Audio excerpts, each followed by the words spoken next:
জানেন জগন্নাথের প্রতি বছর জ্বর আসে কেন? শাস্ত্র অনুসারে বিশ্বকর্মা জগন্নাথের মূর্তি বানানোর সময় রাজা ইন্দ্রদ্যুম্নর সামনে শর্ত রাখেন যে তিনি দরজা বন্ধ করে মূর্তি বানাবেন। যতক্ষণ না তার মূর্তি বানানো শেষ হচ্ছে ভেতরে কেউ প্রবেশ করতে পারবে না। তার কাজ শেষ হওয়ার আগেই দরজা খুলে গেলে তিনি মূর্তি বানানো ছেড়ে দেবেন। এমনই একদিন কোনো আওয়াজ শুনতে না পেয়ে রাজা অধীর হয়ে পড়লেন। ভাবেন বিশ্বকর্মা নিশ্চয়ই মূর্তি গড়ার কাজ ফেলে রেখে চলে গেছে। এই ভেবে রাজা দরজা খুললে শর্ত অনুযায়ী বিশ্বকর্মা সেখান থেকে অন্তর্ধান হয়ে যান। তখন জগন্নাথ বলরাম সুভদ্রার মূর্তি অসম্পূর্ণই ছিল।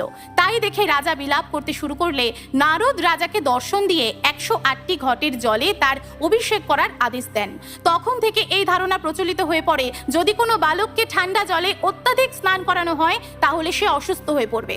তাই স্নানযাত্রা থেকে 15 দিন পর্যন্ত জ্বরের জন্য জগন্নাথকে মন্দিরে বন্ধ করে রাখা হয়। তিনি থাকেন একান্তে। জয় জগন্নাথ।